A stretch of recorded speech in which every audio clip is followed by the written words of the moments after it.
Today we're making one of my favorite wheat breads. I'm CM Coleman, welcome to my home. Today we are making one of my favorite wheat breads, and we're doing it in the bread maker because it's just easier. Who has time to do all the rolling and all that stuff? I can do this in my bread maker. Now I will not cook it in there, I will cook it in the oven, so that'll be okay, or I should say bake it in the oven. So it's really simple, and I mean straightforward simple. You need to follow your manufacturer's recommendations or their instructions on the order that you put things in. But it's so simple. I have warm water, which is just a cup, and then 1/4 of a cup of warm, and I'm using almond milk, but you can use whatever kind of milk you like. The honey will make this so sweet and so wonderful. I have whole wheat flour, and then just regular all-purpose flour. This is 1/2 cup of oats. And that's regular oats, not quick cooking oats, but you could use that, it doesn't matter. Then I'm going to add just a pinch of sea salt, which is 1/4 of a cup of butter, and then I'm going to add my 1 tablespoon of dry active yeast. I'll put all of those things in there, then set this to the dough cycle, just the dough cycle. Once the dough cycle is done, we will take it out and we will proceed on from there. But let's get the dough cycle going.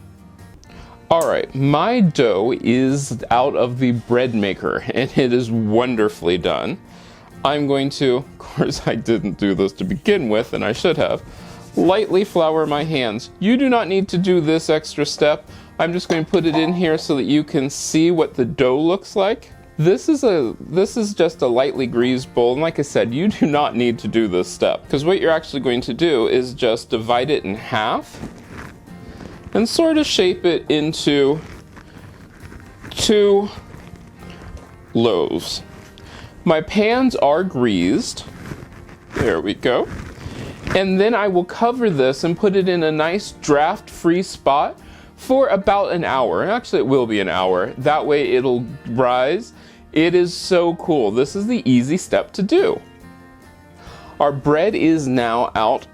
It's been an hour. I'm going to put it into the oven, but keep an eye on it. Once it's done cooking, I will let it cool slightly and we will be back here with the finished product. Alright, our bread is out of the oven. It is still warm. It looks so good. Let me cut off a slice. Let me turn the bread so I don't cut myself while I'm cutting off a slice. If you do this in single layer, in a single pan, it will puff up way more.